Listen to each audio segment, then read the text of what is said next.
Okay, good afternoon. I do realize this is the final session, so my lecture is a lot more practical than Dennis's. Dennis is actually my co-worker. We work together in the Hanyang TESOL department. So I'm here today to talk about speaking and listening. Can everybody at the back of the room hear me? Okay. I am from Liverpool in England, so I have a slightly strange accent. But I am doing my very best to speak slow and clear. However, I do appreciate that sometimes I can be difficult to understand.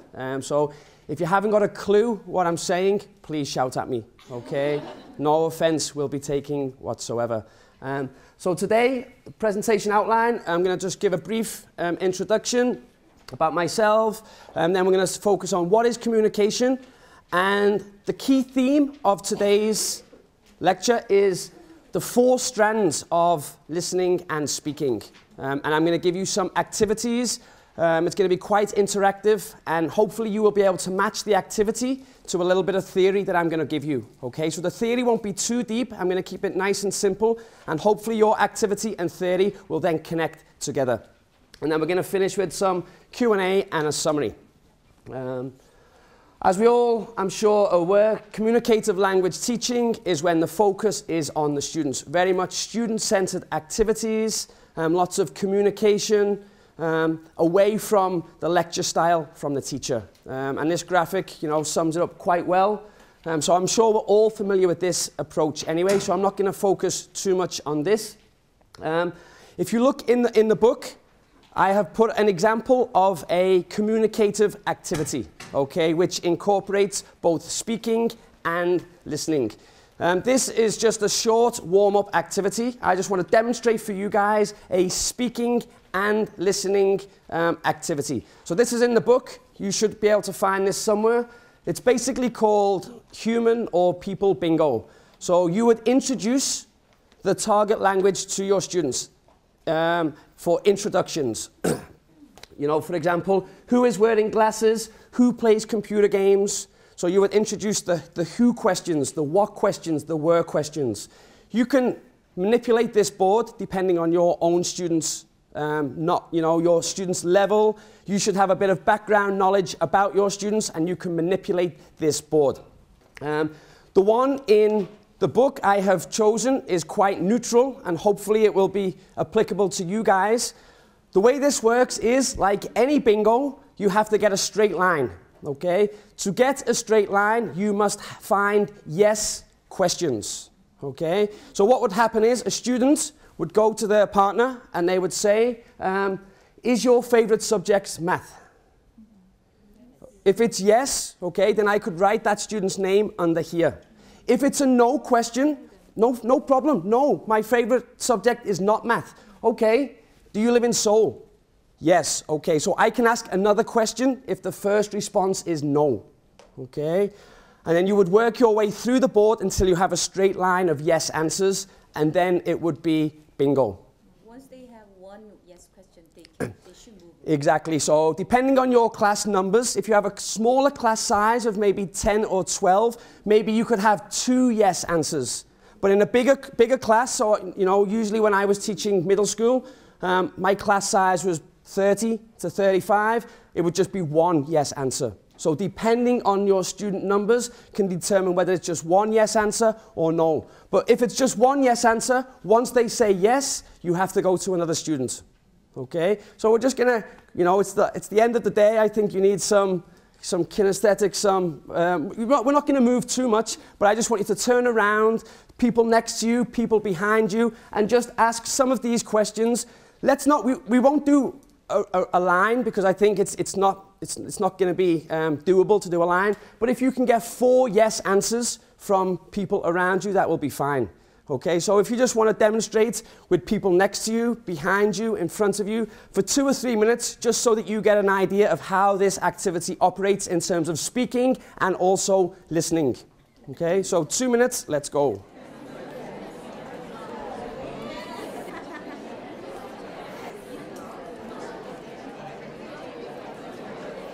So if you didn't get bingo, that's fine. Hopefully, just by doing this for 2 or 3 minutes, you get an idea how this communicative activity works in terms of a speaker and also a listener, okay? So this is a two-way input activity.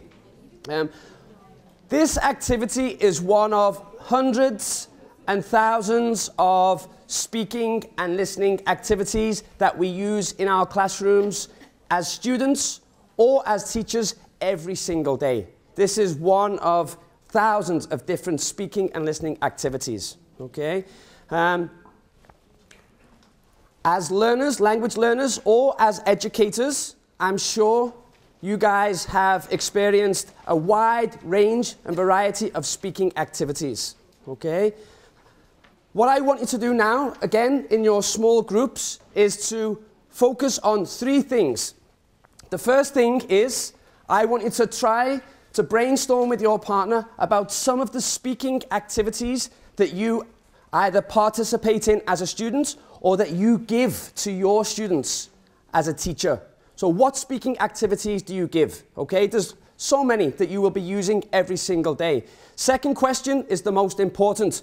Why did you give these kind of activities to your students? Okay, was it just because it's a speaking activity? Did you think if it's about a listening activity, if it's input, if it's output, if it's focused, if it's focusing on fluency, accuracy, do any of these things, do you think about before you give the actual activity? Or are you just giving a speaking activity because it's related to the content? Okay, so quite often, if you're teaching about the weather, the speaking activity will be weather related.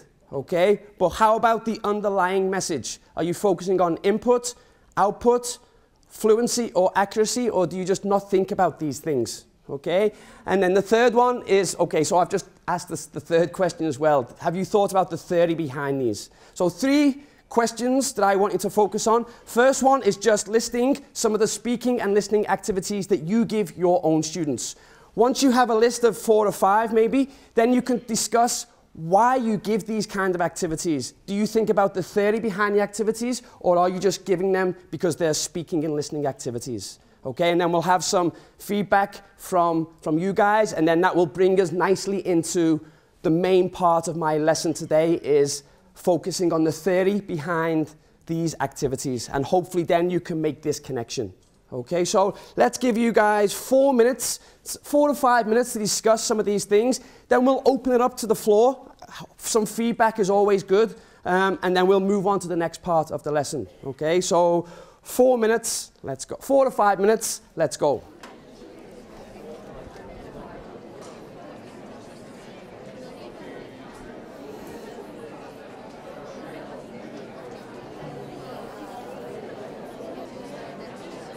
Okay, that's the 4 minutes is over. I'm hearing some really good discussion, some really good points. So why do we choose certain speaking and listening activities? Would anyone like to share why they choose particular activities? Does anybody think about the theory behind it? Or do you think more as if it's interesting, engaging? Why do you choose the activities that you do? Anybody? Or have you just never thought about it before?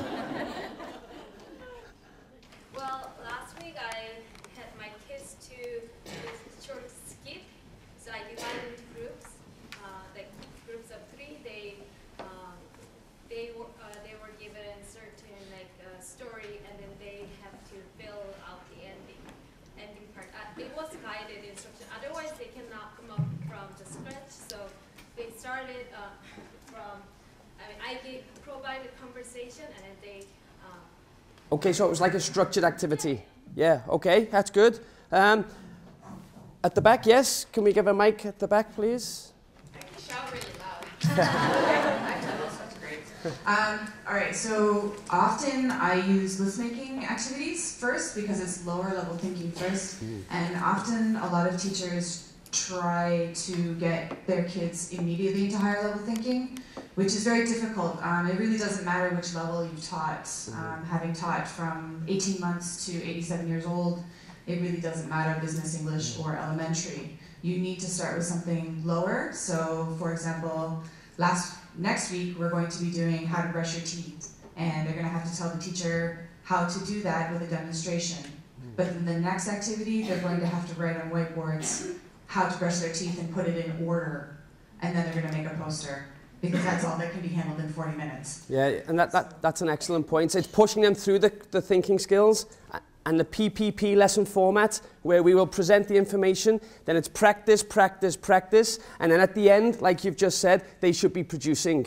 But quite often in Korea, they want the production straight away. Right, but you also want the kids to speak to each other. So take yourself out of the equation, ask each other, how do I brush my teeth? What do we do first? And you have to give them the stock phrases in order to do that. You have to write it on a whiteboard and take yourself out and just help group by group. Because if you're just standing there and giving it to them, then they're not going to think it through. But student to student, pair work or group work, then to make the list, to get them to them. Yeah, for me, all of my activities would be focused around group work or pair work, because I think communicative approach, what you've just said, is the way forward in terms of language learning. So very structured. When we talk about speaking and listening, Paul Nation talks about having 4 different strands. And if you can imagine language learning as a rope, and each strand strengthens the quality of this rope. Okay, so if you just have one strand, excuse me, then the strength of that rope is not going to be as strong than if you had all 4 strands working together. So Paul Nation says that in any language learning approach, and in terms of speaking and listening, any language course, all 4 strands should be being activated by the learner. Okay, so what are the 4 strands? Well, number 1 is meaning-focused input. Okay, the second one is meaning-focused output. You have language-focused learning and fluency development. Okay, to make it nice and simple, if you just imagine input, so basically listening, output, speaking, and then number 3 is focused on accuracy. Okay, so we want accuracy. And number 4 is fluency. So all 4 of these strands, the activities that you should be doing in your class should be falling into these 4 different strands. And then hopefully together, they will come together to help improve this language learning. Okay, so just imagine it as like a rope. Language learning is a rope, 4 strands coming together. So the first one is input. Okay, however, each strand has certain situations, certain criteria that must be happening. Okay, so Nation believes that with listening, most of what the learners are listening to is already familiar to them. Okay, so they shouldn't be listening to things that they have no idea about. Okay, so the number 1 is that it's content, it's context that's already familiar to them. Next, it's things that the students are interested about. They want to learn, okay? So it's things that will help them with internal motivation, things that they want to talk about, want to listen about. Number 3, really important, only a small proportion of the language features are unknown to the learners. And they say it's less than 5%. Okay? So 95% of what they are taking in, they already know. It's only 5% which is new to them, okay? So it's very important that when we're choosing activities, which is input, that 95% of the language focus, whether it's a grammar point or vocab, the students are already familiar with, okay? So it's just less than 5% which will be new to the students. They can guess about this new knowledge, they can make estimates because of the schema, because of the background. So it's important that we choose material which the students can relate to. And because they're only learning less than 5% of new concepts or language points, we should be giving them lots of input. Okay? Lots of listening, lots of input. So there are some of the things that must, well, in fact, they all must be present if input is to be effective. Okay? So some types of activities, extensive reading, shared reading, listening to stories, watching TV or films, listening to conversations. This is all input. But it's pointless in having the students listening to conversations if they don't understand 95% already. Okay, so that's what Nation firmly believes in.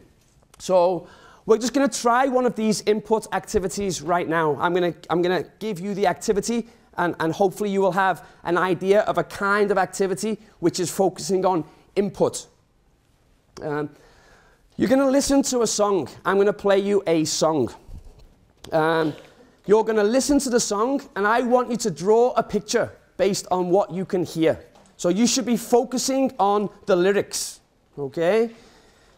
Depending on the type of learner, I've chosen a song where even if you're a beginner, hopefully you'll be able to pick up some words, some basic vocab, which you can draw your picture. If you're a more advanced speaker of the language, then as the song goes further, maybe you could draw a different kind of picture focused on the lyrics. So I've tried to choose a song that can be interpreted quite simply or more complex. So you will listen. I want you to be listening to keywords, vocab, what can you hear, and then you will draw a picture. So you just need a blank piece of paper, and I want you to draw what you can hear. And then after the song has finished, I want you to then show your picture to your partner and explain what your picture is. What could you hear? What input was comprehensible to the learner? Okay. Hopefully this is going to work.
Okay, maybe you will need some verbal explanation as well. That's entirely up to the learner, okay? So sometimes you can just have your students come and show the picture, or maybe they can then present about the picture. Some sort of alternative assessment, that would be up to you as educators, okay? So show your picture to your partners, explain your picture, and then we will continue in about 1 minute.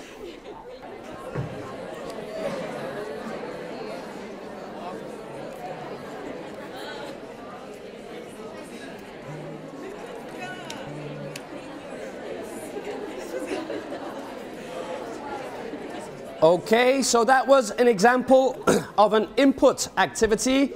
Maybe your picture would look something like this, maybe, maybe not. It could be more detailed in terms of the love story, however you interpreted the song. But it's basically the input, and then there's some sort of alternative assessment and something produced by the students. Okay, so this would be an input activity. We're going to try one more input activity, this time slightly different. Rather than drawing a picture, I just want you working with your partner. This is slightly more difficult.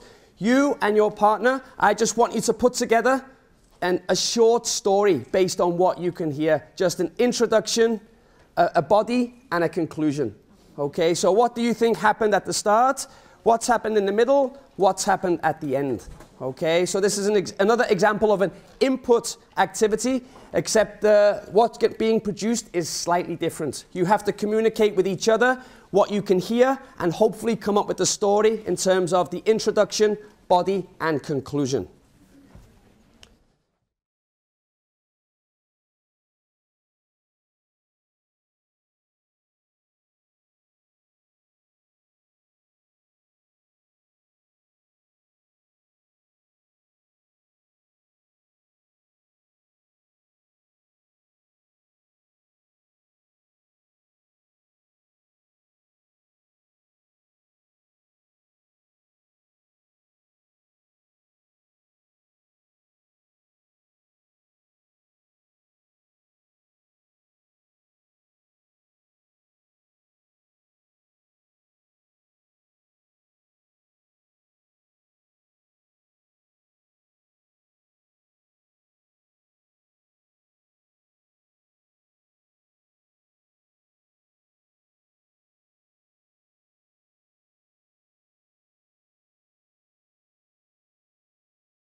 Okay, I'll give you about 1 or 2 minutes to formulate your story now. Introduction, body, conclusion. And then I will ask some of you guys to stand up and read out your story, how you interpreted this song. Okay?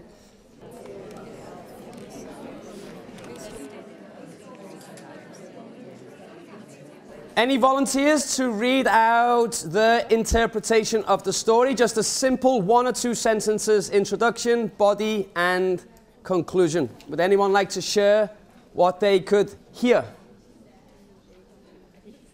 Don't worry if there's no, you know, if you feel like it's not going to be 100% correct, just what could you hear? That's the whole point, is the input. What can you hear? What can you get down on paper? Anybody? A man was going back to home, and he'd been in a prison, and then he sent a letter to his lover, and if she is still waiting for him, please tie a yellow ribbon on an old oak tree. And when he's passing by the tree, he doesn't have the brave to see and to check the ribbon, so he asked the driver to check the ribbon is there, and there it is. Yeah, okay, yes. I think that's pretty much, in a nutshell, that's the story. So there was a guy in prison, and he was in jail, and he was writing letters to his wife or his lover, and he said, if you want me to get off the bus, just tie a yellow ribbon around the old oak tree. And then when he went past on the bus, there were 100 ribbons around the old oak tree, and he got off the bus and everyone was cheering. Okay, so that was a story. Maybe you didn't pick up everything, but that's, you know, whatever the input you had, you got down on paper, and then hopefully you can fill in the gaps. So that's the first strand. The first strand that Nation talks about is that input. Okay, so input should be comprehensible. That means 95% students should already know. Language learners should already know 95% of the content, the language focus, the vocab, and it's just the 5% that we're pushing to introduce into the new environment. The second one, which is the opposite of input, is of course output. Very similar criteria must be present for output. This means that the learners should write and talk about things that they are familiar with. Okay, we want our students to produce, to speak about, to write things that they are already familiar with. The next is, the goal of output is to convey a message to somebody else. So it doesn't necessarily have to be perfectly accurate. The whole point of this, the output, is your message can convey to somebody else. The third one is very similar to input, only a small proportion of the language they need to use is not familiar to them. Okay, so only a small proportion of the language. When students cannot communicate, hopefully this will trigger something in the brain, which they will know, okay, I know almost everything, but there's this crucial piece of language focus that I don't know to explain to get my message across. Okay, so maybe then they would look for a dictionary, they would maybe ask a teacher, or they would try to figure it out some other way. So Nation believes that hopefully this would trigger something which would activate a willingness to find out this missing piece of information. And again, plenty of opportunities for production. Some activities of output: talking in conversations, giving a speech, writing a letter, writing a note, telling a story, telling someone how to do something. So some sort of instructions. This is examples of output activities, output speaking activities. We're just going to do a very simple one, which will only take a minute now. And hopefully, I hope you have 95% of the ability to communicate this message already. I just want you to tell your partner how to go from this room to your home.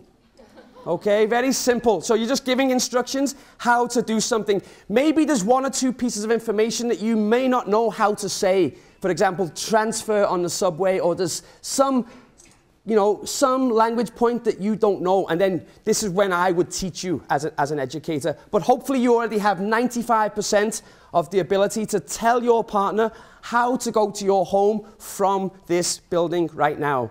Okay, so this is just a very short output activity.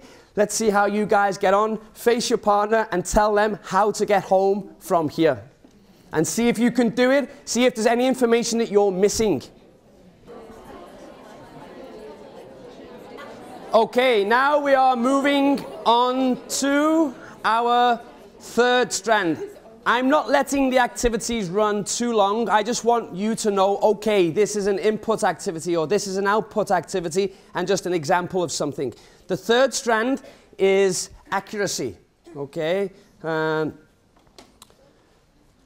Accuracy, this is when you will give the learner a deliberate attention to language features. It's very, very structured, okay? It's very deliberate. The learner should process the language features in a deep and thoughtful way, okay? So it's very much deliberate. There's opportunities to give spaced, repeated attention. So it's drill, drill, okay? Repeat, repeat. Activities could be chanting, running dictation, it could be memorization of dialogue. It's very structured, okay? So this is the third strand, which is accuracy. The features should be simple. You don't want to do too much. Don't choose 2 different grammar points or 2 different language features. Whatever you're trying to get across to the learners, just focus on 1 language point, 1 grammar point, some key expressions, and so on. And the whole point of this is, like the lady mentioned at the back before, this is the foundation that will appear in different strands.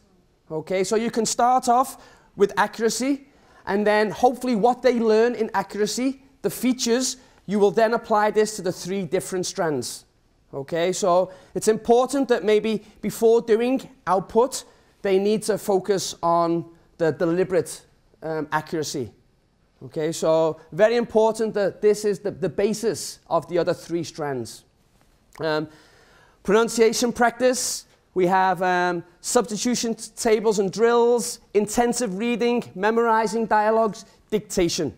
These are all very focused activities. Okay, so you can see how these are very different from input and output.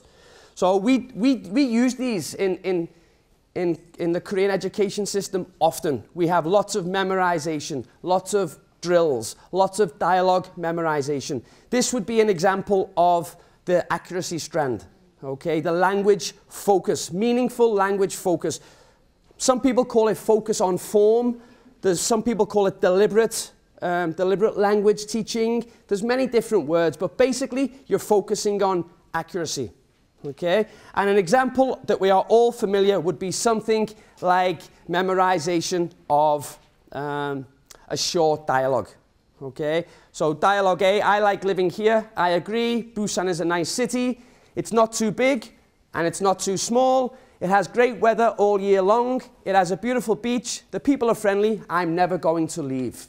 Okay, so you would choose whatever, you know, if you were talking about travel, or describing, you know, adjectives, beautiful, great, friendly, whatever you focus points, your language points, grammar point is, you would incorporate this into the dialogue, okay? So again, let's just 2 minutes, just you and your partner, 1 memorize A, 1 memorize B. I'm going to flick the page and see if you can have this dialogue without reading, okay?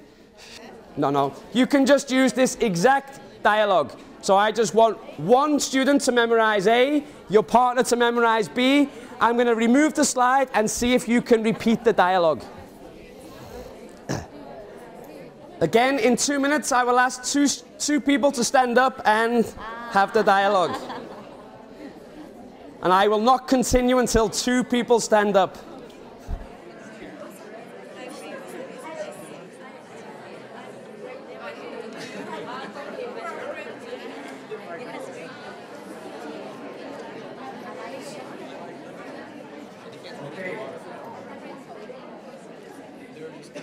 I will not continue until I have 2 volunteers to demonstrate this dialogue. Anybody would like to? Yes, thank you very much. Do we have a microphone at the back?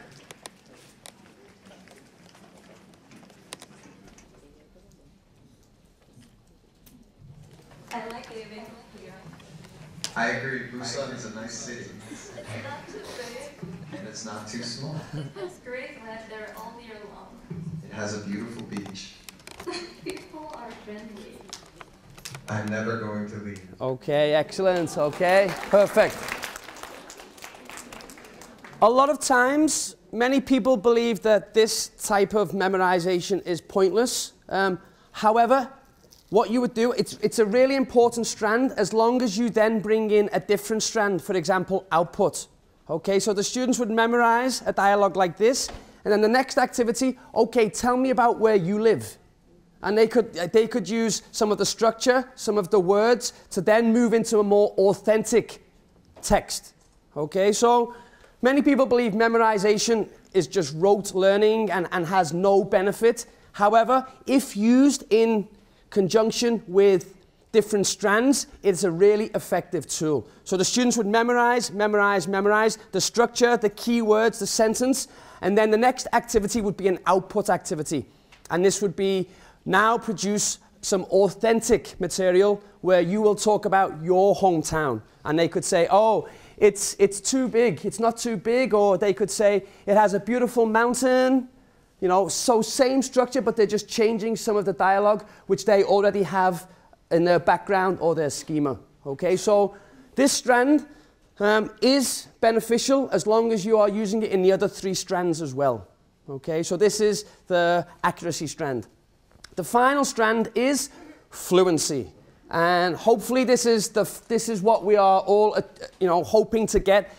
As language learners, this is what most language learners want to achieve, is the fluency. Okay, so this would be something at the end. To have fluency, the learners, what they are listening to, reading, speaking or writing, should be really familiar to them. The learning focuses on receiving or conveying meaning. It's not on accuracy. It's getting the message across quickly. Okay? To improve fluency, we need to put some encouragement or pressure on increasing the fluency, increasing the speed. And there's also a large amount of input or output. So typical activities would be speed reading. It could be skimming and scanning, repeated reading. Nation talks about a technique in his book called 4-3-2. 4-3-2 is when the students, maybe for homework, they will write a short script, a short dialogue about something that they are interested in. Okay? The next day in class, they would come and they would talk to the class about what they had prepared. Okay? In 4 minutes. So they have 4 minutes to talk about their favorite vacation trip. They have 4 minutes to talk about their weekend plans. Okay? Then what would happen is, when they have finished talking for 4 minutes, you would say to the students, okay, I want you to give the same message in 3 minutes. Okay, so I want you to focus on improving your speed, your fluency. Don't miss out any information. We just want you to increase your fluency. And then the final one would be trying to get everything, the message across in only 2 minutes. Okay, I think this is, it's a little difficult. I would do something maybe 1 minute, 50 seconds, 40 seconds. Okay, but that would be up to you as an educator. But the whole point is that they convey a message, and then they have to convey the same message, but increased fluency, increased speed. So this would be an activity for helping to increase fluency. Repeated retelling, listening to easy stories. Okay, so these are all examples of fluency. I'm not going to give you an activity, but I've just explained the 4-3-2 to you guys here. As you can see, many of the activities sometimes may have incorporating different strands at the same time. This is where, hopefully, we're pushing them through critical thinking. They have a basis in all 4 strands, so they have the input, the output, they have the accuracy, the fluency, and then hopefully we can then push them through into things like information gaps and create your own adventures. And this is where they are then combining the different strands. Hopefully with the rope that we talked about, the rope will be nice and strong, the 4 strands working together, and then activities where we're pushing them through to think critically will be more beneficial. So in your book, there's an information gap and there's a create your own adventure. What we're going to do now is we're going to attempt the create your own adventure. Okay, if you're not familiar with this technique, it's quite straightforward. In the book, if you go to the page which has lots of different numbers, It goes 1 through to 24. 1 through to 24. So basically, the theme of your topic could be going on vacation. Okay, so you would have some memorized dialogues with your students. You could have them listening to some stories for input. You could have them talking about certain things related to vacation. And then you could introduce one of these create your own adventures. Okay, very popular with the students because they are in control of what they will do. And this is hopefully activating all of the skills. So the first skill is the input, whether it's reading. I know, it's reading is also, today's focused on speaking and listening, but input can also focus on reading. So what will happen is, you and your partner, it's summer. You holiday with some friends. In your opinion, what's better? Do you want to travel in a small group? Or do you think it's better to ask all of your friends to come and travel in a big group? So you're reading the input. Then you're discussing with your partner. What do you think we should do? Okay, so this is the output, the fluency. And then you will discuss, discuss, discuss, and then make a decision. Okay, shall we go in a small group? Yes, okay. If you go in a small group, you go to number 2. Okay? One of you wants to bring his or her sister. What do you think about this? In agreement? Disagree strongly? Or persuade the group to ask more friends? And then here, depending on your choice, you will go to cards 3, 4, or 5. You will work your way through the whole story until you get to the end. And it will say the end, and it will tell you what's happened. So you're in control of your own destiny. So it's the input, it's the discussion, it's the output, and then it's the making a decision, which is where the critical thinking comes in, which is what we mentioned before. Very important that we are pushing them through the different, rather than just understanding and comprehension, we want to push them through to analyzing and pushing them up through Bloom's taxonomy, where they're making decisions, analyzing and making decisions. And this is what these create your own adventures do. So 6 or 7 minutes, you and your partner work your way through this adventure and see which card you end up with at the end. Okay?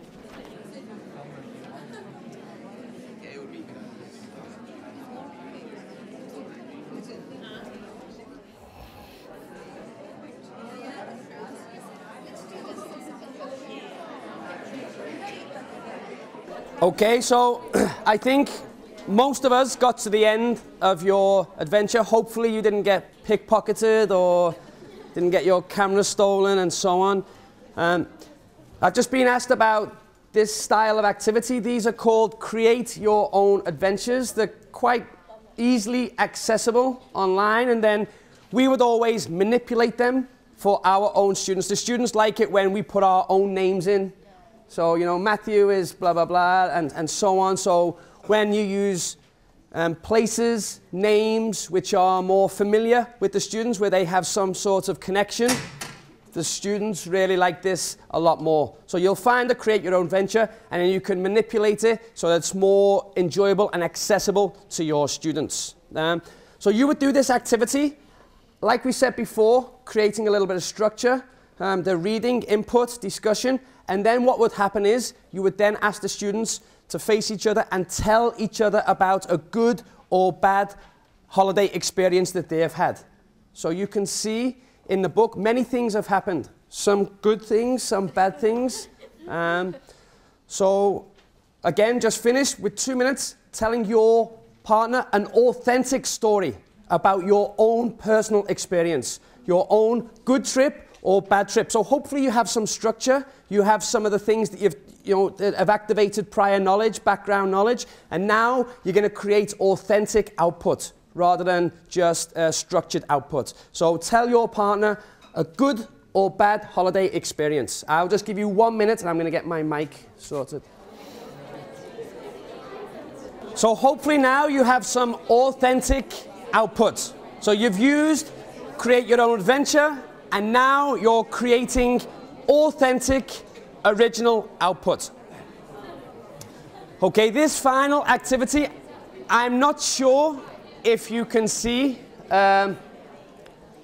So we won't go into this too much. But basically, hopefully, you guys now, I've given you a list of activities.